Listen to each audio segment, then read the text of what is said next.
విజయ్ దమ్మున నాయకుడు. ఎందుకంటే ఒకరితో పొత్తు లేకోకుండా నేను ఇచ్చిన హామీలు నెరవేరుస్తాను, నాకు అవసరం ఒకరితో పొత్తు లేదు, నేను ధైర్యంగా పోటీ చేస్తానని ఫస్ట్ టైంకే ఎన్ని స్థానాలు ఉంటే అన్ని స్థానాలు పోటీ చేశాడు, అవి గెలుచుకున్నాడు. పవన్ కళ్యాణ్ అట్లే పొత్తు పెట్టుకోవాలా, ఎన్ని గెలుస్తాం, ఇన్ని ఫస్ట్ టైం నిలబడిన 2 చోట్ల నిలబడితే ప్రజలే నమ్మబుద్ధి కాకుండా ఓడిపోయాడు. అంటే ఎట్లా చూడొచ్చు ఆ వ్యాఖ్యల్ని? నన్నేమో 15 ఏళ్ళు రోడ్డు మీద దేకినా నన్ను కనీసం గెలిపించలేదు, విజయ్ని మాత్రం 2 ఏళ్ళకే గెలిపించేశారు. అది నమ్మకం బ్రో.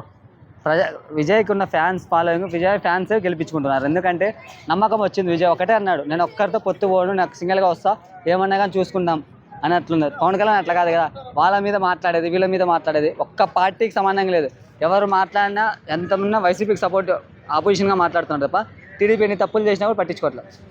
ఒకసారి టీడీపీని తిడుతున్నాడు, వైసీపీని ఏదన్నా టీడీపీని తిడతాడు, మళ్ళీ వాళ్ళ దగ్గరికి వెళ్తాడు.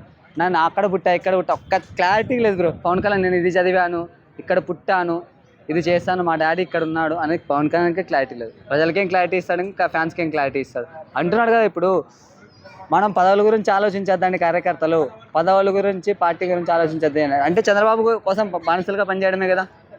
చెప్తున్నా కదా బ్రో, విజయ్ పైన కుళ్ళు. ఎందుకంటే ఒక నాయకుడు సింగిల్గా నాతో పాటు ఉన్న హీరో ఫస్ట్ టైంకే ఇన్ని సీట్లు గెలిచాడు, సీఎం అయిపోయాడు. నేను 15 సంవత్సరాలు ఉన్నా కూడా నన్ను ప్రజలు దేకట్లేదు, నన్ను ముంచేస్తున్నారు కదా అనేసి. ప్రజలకి పవన్ కళ్యాణ్ ఖచ్చితంగా ఉండింటే, సొంతంగా తన పార్టీ అతనే నిలబడి ఉండింటే ఇలా గెలిపించుకుందరు. కానీ అతని పార్టీ మీద అతనే సొంతంగా లేడే, వాళ్ళతో పొత్తు పెట్టుకోవాలి, వీళ్ళతో పొత్తు పెట్టుకోవాలా, ఎవరు సపోర్ట్ చేస్తారు నాకు అతనే పోయి అడుగుతున్నాడు కదా. నెక్స్ట్ టైం కనీసం ఎమ్మెల్యే కూడా కాలేడు అని చెప్పి చాలా మంది కామెంట్ చేస్తున్నారు సోషల్ మీడియా. డెఫినెట్లీ అదే కదా బ్రో, ఇంకా డెఫినెట్లీ అంతే. ఇంకా కార్పొరేటర్ తక్కువ, ఎమ్మెల్యేకి తక్కువ. అంటే 100% స్ట్రైక్ రేట్ ఉన్న పవన్ కళ్యాణ్ 21 గెలిచిన పవన్ కళ్యాణ్ గారు నెక్స్ట్ ఎమ్మెల్యే ఎందుకు గెలవడు అంటారు? ఎక్కడ ప్రజల్లో ఏం చేస్తున్నాడు బ్రో, వాళ్ళ కార్యకర్తలే ఎంతగా చీదుకుంటారు అంటే, అంత టీడీపీ వాళ్ళు వచ్చి ఎంత కొట్టినా తిట్టినా కూడా మేము పడాల్సి వస్తుంది అని వాళ్ళ కార్యకర్తలు అంటున్నాడు. వర్మ సీటు దానం వల్ల పిఠాపురంలో గెలిచాడు, నెక్స్ట్ టైం వర్మనే పోటీ చేస్తాడు. ఇంకా నేను సీట్ ఎందుకు దానం చేస్తాను, వర్మనే పక్కకు ఉన్నారు కదా, వర్మనే సీట్ ఎందుకు త్యాగం చేస్తాడు? అంటే ఇప్పుడు ఆ వర్మని తీసేయడం అనేది టీడీపీకి ప్లస్సా మైనస్సా, ఏం చెప్తారు? టీడీపీకా మైనస్సే. టీడీపీ వర్మ ఇండిపెండెంట్గా నిలబడినా కూడా 40% ఓట్లు లేవు. మరి ఎందుకు అక్కడ వర్మని తక్కువ వేసి పవన్ కళ్యాణ్కి ఎక్కువ ప్రియారిటీ ఇస్తున్నారు అనుకోవచ్చు టీడీపీ?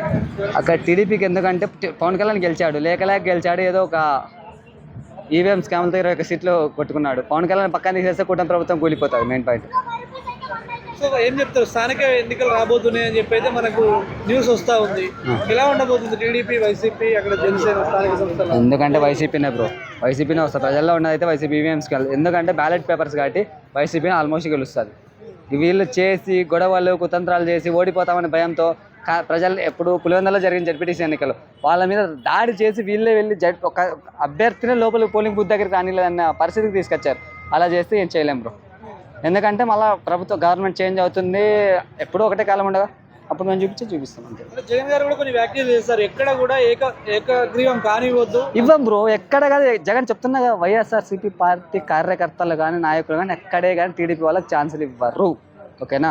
వీళ్ళు ఎన్ని బెదిరించినా, ప్రలోభాలు పెట్టినా, ఎన్ని కేసులు పెట్టినా, ఏం చేసినా కూడా ఏం చేసేదైతే లేదు. పోటీ అయితే గట్టిగానే ఉంటుంది. ఏకగ్రీవం కానిచ్చే పరిస్థితి లేదని కార్యకర్తలు కూడా డిస్కస్ చేసుకుంటారు. కానివ్వం బ్రో, చెప్తున్నా జగన్ సార్ మాకున్న ధైర్యం అంతే. జగన్ అన్న ధైర్యం ఇచ్చాడు అంతే. ఆ పక్క చావు రేవే ఏదైనా సరే వీళ్ళు ఏం చేస్తారు, మహా అయితే కేసులు పెడతారు, పెట్టుకొని కేసులు పెడతారు. బొచ్చు బ్రో, కేసులు అంటే ఏముంటాయి, పోయి వస్తాం అంతే. దాని గురించి అయితే బొచ్చు ఏం భయపడే సీన్ లేదు. ఫైనల్గా ఏం చెప్తారు, నెక్స్ట్ ఎలక్షన్స్ ఎలా ఉండబోతుంది ఏంటి? వైసీపీ గురించి చెప్పండి. 2029లో పవన్ కళ్యాణ్ సింగిల్గా రాబోతున్నారా, కూటమి ద్వారా వస్తే?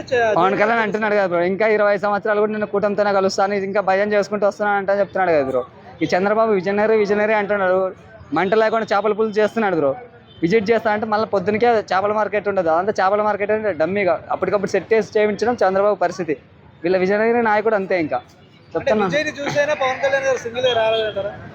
ఆ దమ్ము లేదు బ్రోడా, దమ్ము లేదాడా. పవన్ కళ్యాణ్ లాస్ట్ మూమెంట్లో ఏదో ఒకటి చెప్తాడు, పవన్ కళ్యాణ్కి చంద్రబాబు ఏదో ఒకటి చెప్తాడు, నా చేద్దాం ఇద్దరు కలిసి చేద్దామని వస్తాడు అంతే. పవన్ కళ్యాణ్ని ఎలక్షన్ల టైంలో 6 నెలలు బాగా వాడుకుంటాడు అంతే, మళ్ళీ పక్కన పెట్టేస్తాడు అంతే. ఇప్పుడు కూడా డిప్యూటీ సీఎం ఎందుకు ఇచ్చాడంటే ఉండాలి, ఏదో ఒకటి వేస్తుంటే పక్కన ఉంటారా, అలా ఉండాలి. మరి ఫైనల్గా 29లో కూటమి లేకుండా జగన్ గారు గెలుస్తారంటారా లేదా? ఎవరు? జగన్ గారు కూటమిలో వచ్చినా కూడా జగన్ ఖచ్చితంగా గెలుస్తాం బ్రో. ప్రజల మధ్య ఇప్పుడే వ్యతిరేకమైంది. నెక్స్ట్ టైం ఇవి బూతుల్లో స్కామ్ జరిగిందా, బూతుల బాక్సులన్నీ బయట ఉంటాయి, ఎలక్షన్ రోజు బయట ఉంటాయి బాక్స్.